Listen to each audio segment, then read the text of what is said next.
Alright, YouTube, it's your boys Yuxis, and today we're back here on the channel with some news with the KOF collab. Now, before we even begin, I don't like it at all.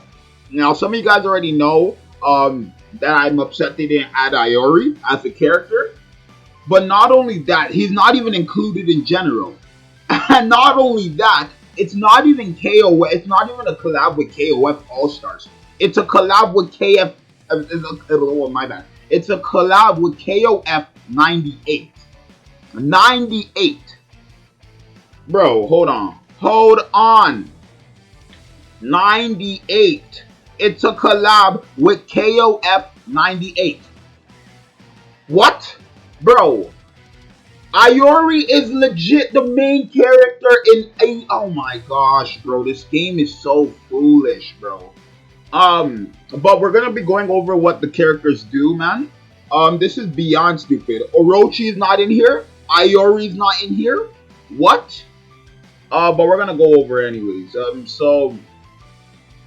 This is what the background is gonna look like, right? Again, Rugal apparently is the super boss, right? So it's only 1, 2, 3, and 4 that's gonna be added into the game, and they disrespected mine. Not really, but we're gonna get into it, right?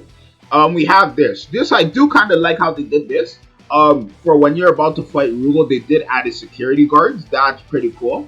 Right, he's one of those like not player guys, one of those bosses that I don't know if you guys ever watch High School DxD, but you see, if you guys watch and you know who Phoenix is, that's basically what Rugal is, right? If you watched it. Neither the arts, so this is Kaio. I'm gonna just say Kaio. This is Kaio, Mai, Athena, and Omega Rugal. So yeah, and then they have this. I don't know what this is.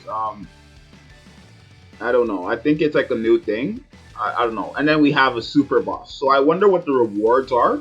Because it's only one phase. It's only one phase. So I don't know what the reward is going to be.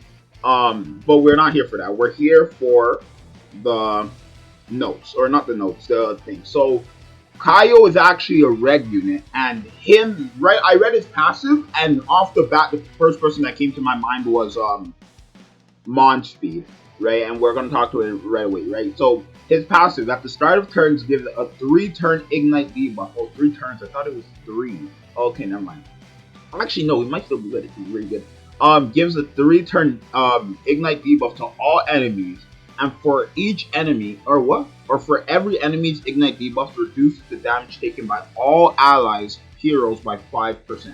So basically, if they have 3 people, they're going to. Let's say they have 3 people, 3 ignites. Everybody, they lose 15% damage, right? The damage gets reduced by 15%. Their first skill deals 170, 255, 425%. Oh. Destruction damage to a single target enemy, right? Oh, co-destruction. It deals 20% more damage per debuff. Oh, so yo, what? He's kind of like Mon Speed. He's probably gonna work very good with Mon Speed. His second skill deals 100%, 150, and 250 scorch damage to all enemies. Not bad. Scorch. Is Scorch new? Scorch deals 25% more damage to enemies that have. Okay, so yeah, this is what. No, it's not. This is what Melascula has. Yeah, this is what Melascula has. And then so he's just like a full ignite debuff type unit, right? It does not work with King. He has the debuffs, but his debuffs does not work with King's passive at all. So there's that. He deals 735% damage to a single target enemy and applies 3 turns to ignite. Okay, so it's basically what Mon Speed does, right? But Mon Speed is to all enemies. Right, so you're gonna have a lot of you're gonna have a lot of ignite debuffs with this guy. Green Mon Speed might be able to make a return with this. I don't know, he might. Because again, King is running around on JP and he's blue. Mon Speed is good. Keep that in mind. Nobody's really running Lost Vein like that. People are still running him, but not like that. Green Omega Rugal. When he comes out on Global, I'm definitely summoned for him because I read his first skill and y'all gonna see. So his passive, I have never actually read this. If the unit lives and is below 50% HP, it removes all debuffs applied to himself, heals his HP to max, increasing all his what his abilities like Hawks by 15%, limited to one time. So basically, he's like Cell, LR Cell in Dokkan. Basically, once, now this is good. The fact that they said once his HP gets below 50% as a passive means this could now be transformations, right? They could now do this for transformation, right? As you guys see, it says if the unit lives and is below 50% HP, he removes all his debuffs, heals himself back to max HP. That's exactly what Cell does, right? But it's not 50, it's 30%, right? And then he increases all his stats by 15% in PvP too. But this is in PvP, right? This is not excluded. It only happens once though. If it kept happening, that would be so broken. But yeah, that's very good. That's very good. Right there, that's very good. Because now transformations could be like that in their passive. If they're below a certain amount of HP, they can transform. That would be very good. And it would only happen once. Right? The transformation obviously would happen once. In this game, you can transform like 5 million times if the match takes too long. But in like reality, it's supposed to be once. Right? So his first skill deals 100%, 150%, and 250% penetration damage to all enemies. Now, if we go and look at, oh, I don't have it open up. If we go ahead and look at my boy, Demon Meliodas, he has that same skill. So, if his penetration, if we go to Demon Meliodas, the blue Demon Meliodas, if we go to him, if his, Blue Demon Meliodas' pierce rate at level 1 is 40%. If this guy's attack is the same, or if he has a lot of pierce rate like Demon Meliodas, Demon Meliodas and Lilio will definitely make a return. Because right off the bat, in 3 turns, you have a 2 out of 3 chance of getting 2 penetrations cards from Demon Meliodas or Rugal and then using them all at once, just dominating. So that will be pretty good. I will already start working on my Omega Rugal set. I will pull him, trust me. I will definitely pull him. But yeah. Now, if we go ahead and look at his second skill, what is it?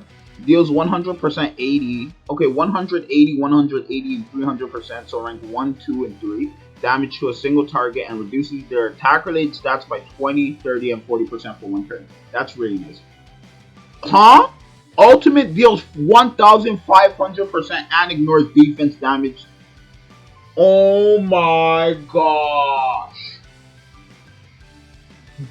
Isn't that the highest multiplier now?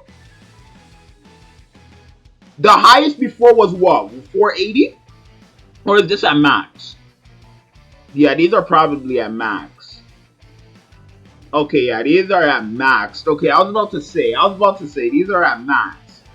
Cause yeah, there's no way these are 1 out of 6. No chance. But yeah, he ignores defense damage to a single enemy. Because if this comes out before, if this comes out to like global next, which it could happen, not next, but like a week or a couple weeks after it released on JP, we could get this guy, and his ult would be perfect for final boss DX. Now we're gonna go to Green Athena. Horrible. If an ally kills an enemy in the ally's turn, at the end of that turn will reduces enemy's ult gauge by 2. What? If an ally kills an enemy in that ally's turn, okay, I think it's supposed to say if an enemy kills an ally in that ally's turn, right? I think it's supposed to say if an enemy kills that ally in an ally's turn, at the start of turn or at the end of that turn, it will reduce the enemy's ult gauge by 2, which is not so good because let's say the enemy kills one of your teammates with an ult. This won't even go off really because they would have no ult gauge. So it doesn't even work. She's trash. I hate her with a passion because they put her instead of Iori. So she is a filler for Iori. Or not a filler. They replaced Iori with this junk. So I don't care. If I have her, I would never touch her. She will be the only character in my box. SSR level 1. That's it. Unless she turns out to be very good. Even still, I'll max her out, use her from time to time, but I won't enjoy it. So first skill deals 240, 360, and 500% damage to a single target enemy, and then gold card. Oh, okay. So it's like Blue Arthur's on the rank three. It's like does a stun, right? That's good. On rank two, or her second skill deals 160, 240, and 400% detonate damage. Not so much. I don't really like this. All right. And then her all removes all enemy stances. Okay, no, just no. And then we have Mai. Now Mai, I'm gonna talk about what they did to her. That it's not too much of a problem, but I think they could have done better with that. Because it's not that you guys will see. I'll mention it there. Her passive. When Mai ranks up her skills, increases her base stats by 50% for 2 turns.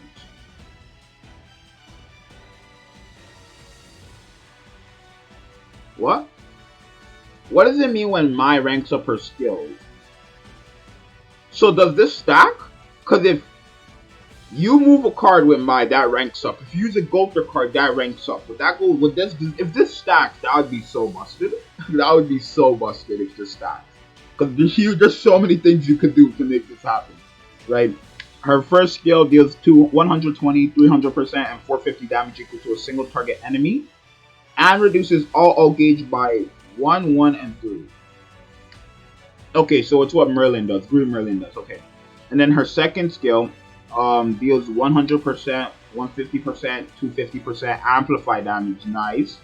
To a single target, and oh, she's blue, right? And then amplify is so it's what?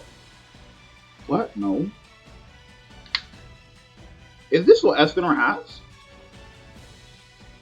Red Escanor? I don't think that multiplier seems too low. 100%, or is it? Nah, yeah, that's weak. That's a way weaker. That's no.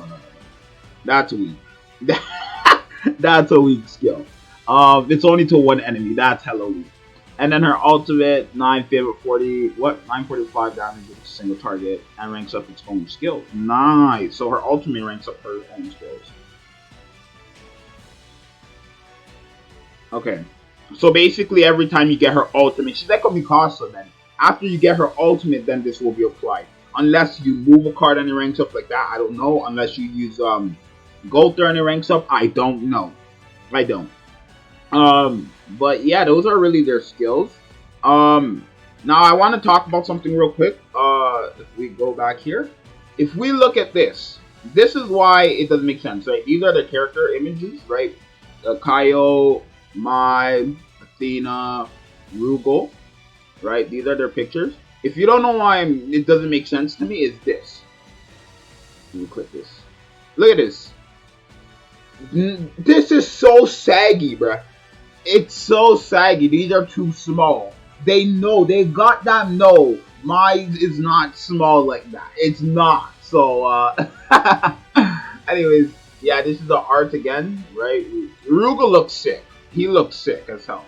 I'm out of all of them, Rugal is the one I want the most because he seems like he'll be the most impressive. His passive is amazing so far, in my opinion. He has the penetration. It just, I hope his penetration is higher than Nimi Meliodas' or at least the same. Because if you make a Pierce thing for him, Pierce you are here, him and Demon Meliodas would be hitting the exact same. They would be hitting like 200k rank 1. And you would be guaranteed to have both of their cards ranked 1. So, or turn 1. So, and then you have a 2 out of 3 chance of getting 2 of one of their skills, right? That's a Pierce card. So that's pretty good. Anyways, yeah, I'm Zeuxis. Make sure you guys subscribe, like, share, and comment. And I'll see you guys in the next one. I'm out later.